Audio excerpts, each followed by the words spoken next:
انشاءاللہ آج کا عنوان ہے واقعہ کربلا۔ کیا عنوان ہے؟ واقعہ کربلا۔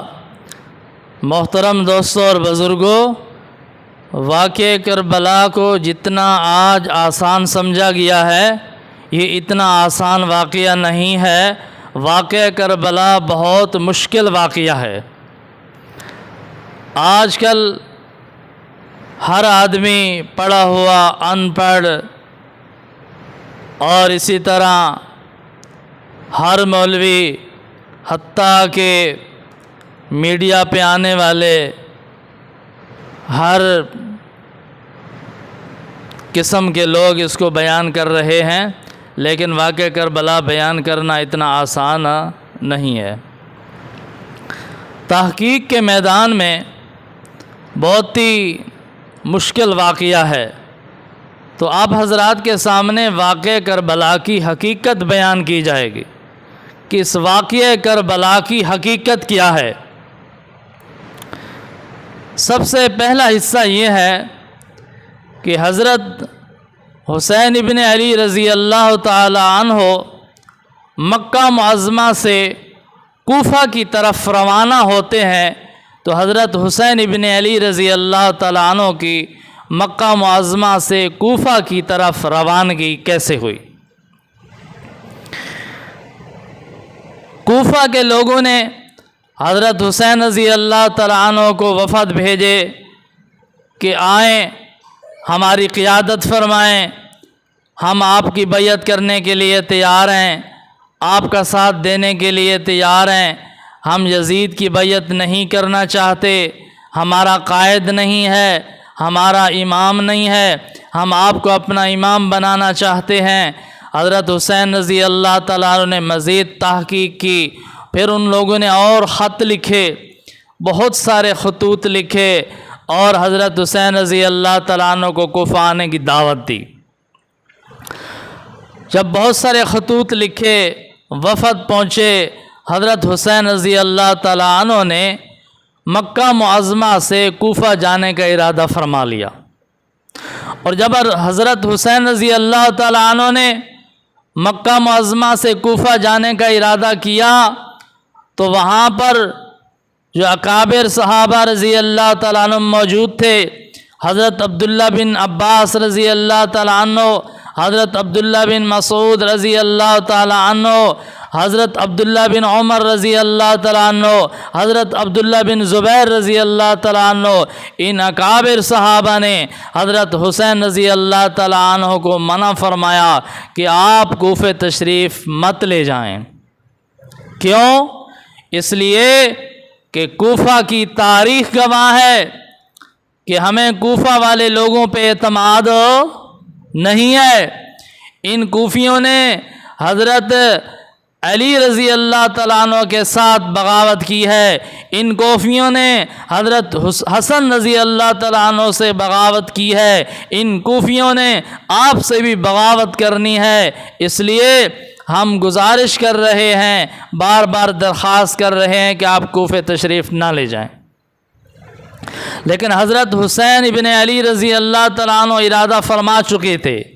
آپ رضی اللہ تعالیٰ عنہ استقامت کے پہاڑ تھے، اور حضرت حسین رضی اللہ تعالیٰ نے فرمایا کہ میں ارادہ کر چکا ہوں، کوفہ جانا چاہتا ہوں، حالات کی تحقیق کروں گا اور اس کے بعد قدم اٹھاؤں گا۔ تو حضرت حسین رضی اللہ تعالیٰ عنہ نے حالات کی تحقیق کے لیے اپنے چچا زاد بھائی حضرت مسلم بن عقیل رضی اللہ تعالیٰ عنہ کو روانہ فرمایا۔ حضرت مسلم بن عقیل رضی اللہ تعالیٰ عنہ کوفہ پہنچے، حالات کا جائزہ لیا، تو مختلف روایات ہیں۔ بعض روایات میں آتا ہے کہ 12,000 آدمی نے حضرت مسلم بن عقیل رضی اللہ تعالیٰ عنہ کے ہاتھ پر بیعت کی۔ بعض روایات میں آتا ہے 18,000 آدمیوں نے حضرت مسلم بن عقیل رضی اللہ تعالیٰ عنہ کے ہاتھ پر بیعت کی۔ بعض روایات میں آتا ہے کہ 80,000 آدمی نے حضرت مسلم بن عقیل رضی اللہ تعالیٰ عنہ کے ہاتھ پر بیعت کی۔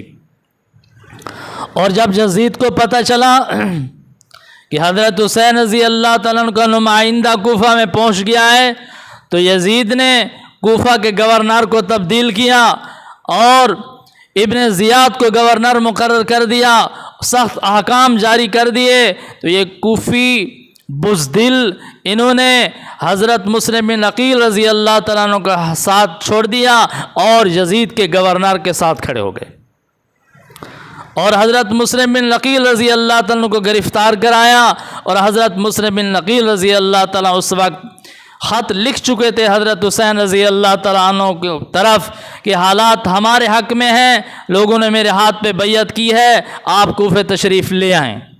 یہ خط مکہ معظمہ حضرت حسین رضی اللہ تعالیٰ عنہ کی طرف روانہ ہو چکا تھا اور یہ خط پڑھ کر حضرت حسین رضی اللہ تعالیٰ عنہ اپنے اہل بیت کو لے کر مکہ معظمہ سے روانہ ہونے لگے۔ پھر صحابہ کرام نے آ کے درخواست کی کہ حضرت کوفہ تشریف مت لے جائیں۔ آپ نے فرمایا میں نے حالات کی تحقیق کی ہے، مسلم بن عقیل رضی اللہ تعالیٰ عنہ نے مجھے خط لکھا ہے اور حالات بہتر ہیں ہمارے حق میں، اس لیے میں جا رہا ہوں۔ تو حضرت عبداللہ بن عباس رضی اللہ تعالیٰ نے فرمایا کہ اے میرے بھائی حسین، آپ تشریف نہ لے جائیں، کوفہ کے لوگوں پر مجھے اعتماد نہیں ہے، کہیں ایسا نہ ہو کہ جس طرح حضرت عثمان رضی اللہ تعالیٰ عنہ کو اپنے بیوی بچوں کے سامنے ذبح کیا گیا، شہید کیا گیا، کہیں آپ کو اہل بیت کے سامنے شہید نہ کر دیا جائے۔ لیکن آپ رضی اللہ تعالیٰ عنہ استقامت کے پہاڑ تھے، آپ رضی اللہ تعالیٰ نے فرمایا کہ میں نے تحقیق کی ہے، میں جا رہا ہوں۔ تو پھر حضرت عبداللہ بن عباس رضی اللہ تعالیٰ نے فرمایا میری ایک درخواست تو مان لیں، اگر آپ جانا چاہتے ہیں آپ نے جانثاروں کو ساتھ لے کے جائیں، مستورات کو ساتھ لے کے نہ جائیں۔ آپ نے فرمایا میں جنگ کے لیے نہیں جا رہا، میں حالات ٹھیک کرنے کے لیے جا رہا ہوں، مصالحت کے لیے جا رہا ہوں۔ اس لیے آپ رضی اللہ تعالیٰ عنہ نے پختہ ارادہ فرما لیا کہ میں نے کوفہ ضرور جانا ہے۔ تو حضرت حسین بن علی رضی اللہ تعالیٰ عنہ جب مکہ معظمہ سے روانہ ہوئے، اہل بیت کو ساتھ لیا، مستورات کو ساتھ لیا، اور یہ حج کے ایام کے بعد حضرت حسین رضی اللہ تعالیٰ عنہ مکہ معظمہ سے روانہ ہو رہے ہیں۔ اس موقع پر میں آپ کو ایک ضروری نکتہ بتاتا چلوں کہ یہاں سے حضرت حسین رضی اللہ تعالیٰ کوفہ جا رہے ہیں، یہ جنگ اور جہاد کے لیے نہیں جا رہے، یاد رکھو، جہاد کے لیے، جنگ کے لیے۔ اگر حضرت حسین رضی اللہ تعالیٰ عنہ جنگ کے لیے جاتے تو اکیلے جاتے؟ حج کا موقع تھا، لاکھوں لوگ، لاکھوں مسلمان حج پہ آئے ہوئے تھے، جہاد کا اعلان نہ کرتے، جنگ کی دعوت نہ دیتے؟ اور جب حضرت حسین ابن علی رضی اللہ تعالیٰ عنہ نواسہ رسول، جگر گوشہ بطول، حضرت حسین رضی اللہ تعالیٰ عنہ جہاد کی دعوت دیتے تو آپ کی دعوت پر کوئی لبیک نہ کہتا، کوئی تیار نہ ہوتا جہاد کے لیے؟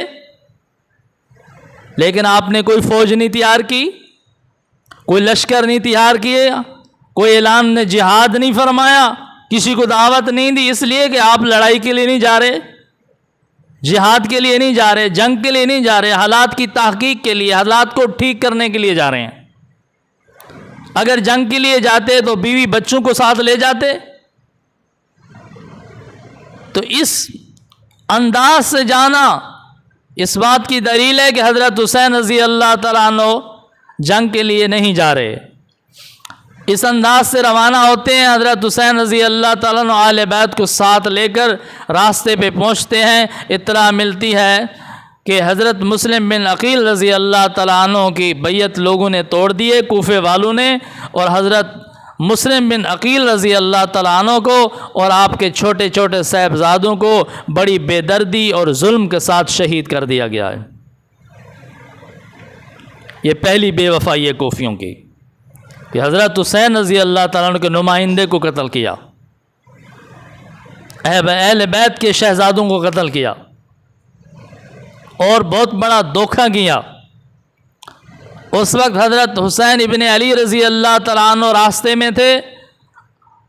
آپ رضی اللہ تعالیٰ عنہ نے اپنے ساتھیوں سے مشاورت کی لیکن ان کی مشاورت یہ تھی کہ انہوں نے حضرت مسلم بن عقیل رضی اللہ تعالیٰ عنہ کو ظلماً قتل کیا ہے، تو جب تک ہم حضرت مسلم بن عقیل رضی اللہ تعالیٰ عنہ کا انتقام نہیں لیں گے اتنے تک واپس نہیں جائیں گے۔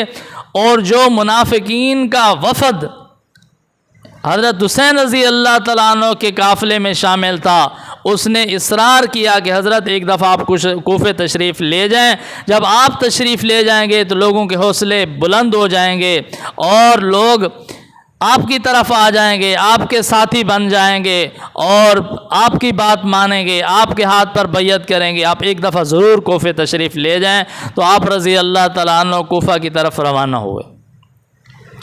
جب حضرت حسین ابن علی رضی اللہ تعالیٰ عنہ کوفہ کی طرف روانہ ہوئے اور کوفہ کے قریب جا کر حالات کا پتہ چلا کہ کوفہ کے لوگ تو بالکل حضرت حسین رضی اللہ تعالیٰ عنہ کے خلاف ہیں اور یزید کے ساتھ ہیں، یزید کے گورنر کے ساتھ ہیں، اور یزید کی فوج ابن زیاد کی سرپرستی میں راستے پر آ کر حضرت حسین رضی اللہ تعالیٰ عنہ کو روکتی ہے۔ آپ رضی اللہ تعالیٰ عنہ نے فرمایا میرا راستہ کیوں روکا گیا ہے؟ انہوں نے کہا کہ یزید کی طرف سے جو گورنر ہے کوفہ میں ابن زیاد، اس کی طرف سے آرڈر ہے کہ حضرت حسین رضی اللہ تعالیٰ عنہ سے بیعت لی جائے، یزید کے حق میں بیعت لی جائے۔ تو حضرت حسین رضی اللہ تعالیٰ عنہ نے اب ان حالات کو دیکھ کر کوفہ جانے کا ارادہ ترک کر دیا اور دمشق جانے کا ارادہ فرما لیا۔ کہاں جانے کا ارادہ فرمایا؟ دمشق، یزید کے ساتھ ملاقات کرنے کا فیصلہ فرمایا۔ اس کی دلیل یہ ہے، آپ تحقیق کریں کہ یہ جو میدان کربلا ہے یہ ہے کہاں پر؟ اس صدی کے عظیم محقق شیخ المکرم امیر محمد اکرم اعوان صاحب رحمۃ اللہ علیہ کی تحقیق یہ ہے کہ میدان کربلا کہاں ہے؟ فرمایا جو راستہ مکہ معظمہ سے کوفہ جاتا ہے اس راستے پہ میدان کربلا واقع نہیں ہے، جو راستہ کوفہ سے دمشق جا رہا ہے اس راستے پہ کربلا کا میدان ہے۔ تو کربلا میں جب حضرت حسین رضی اللہ تعالیٰ عنہ پہنچتے ہیں تو اس کا مطلب ہے کہ کوفے کا راستہ چھوڑ دیا حضرت حسین رضی اللہ تعالیٰ عنہ نے، اب تو حضرت حسین رضی اللہ تعالیٰ عنہ دمشق جانا چاہتے تھے، یزید سے براہ راست ملاقات کرنا چاہتے تھے، اور اسی راستے پہ میدان کربلا آتا ہے، وہاں جا کے یزید کی فوجوں نے حضرت حسین کو روکا ہے۔ تو حضرت حسین رضی اللہ تعالیٰ عنہ میدان کربلا میں پہنچتے ہیں۔ جب میدان کربلا میں پہنچتے ہیں تو ابن زیاد کی فوجوں نے آ کے حضرت حسین رضی اللہ تعالیٰ عنہ کو روکا۔ جب حضرت حسین رضی اللہ تعالیٰ عنہ کو انہوں نے روکا تو حضرت حسین رضی اللہ تعالیٰ عنہ نے ان کے سامنے 3 پیشکش فرمائی۔ کتنی؟ 3 کے پیشکش فرمائی۔ انشاءاللہ آج اگلی مجلس میں بیان کیا جائے گا کہ حضرت حسین رضی اللہ تعالیٰ عنہ نے ان یزید کی فوجوں کے سامنے اور ابن زیاد کی فوجوں کے سامنے کون سی 3 پیشکش فرمائی تھیں۔